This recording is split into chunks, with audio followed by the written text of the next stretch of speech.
Jacob Lowenthal dreamed of going to sleepaway camp, but his parents couldn't afford to send him. One summer, a particular camp gave them a generous scholarship, and Jacob's dream was finally going to come true. At camp, Jacob didn't have any money to spend on trips or at the camp store.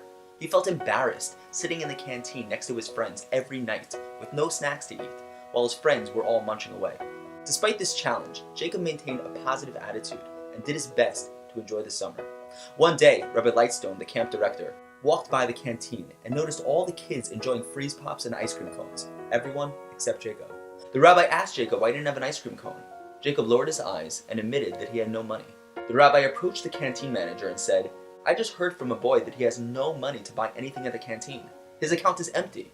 How could it be that no one noticed?" Rabbi Lightstone pulled out $100 from his pocket and handed it to the canteen manager. "I want to make sure that Jacob can buy anything he wants for the rest of the summer. If the account ever runs low on funds, please let me know and I'll refill it." That was 19 years ago. Jacob Lowenthal is now a successful real estate mogul in New York and was meeting with a Jewish investor from Italy. In casual conversation, the Italian investor admitted that he knew very little about his Jewish heritage and wasn't familiar with any Jewish organizations or institutions, except for one. He went on to mention the camp that Jacob attended that one summer as a child.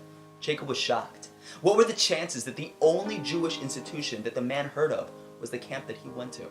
Jacob told the Italian Jew about his experience there, how difficult it was not to be able to have what everyone else had, and how Rabbi Lightstone paid for him and saved him from further embarrassment. Jacob was visibly moved, recalling how it felt to have someone care enough to help him during a difficult time.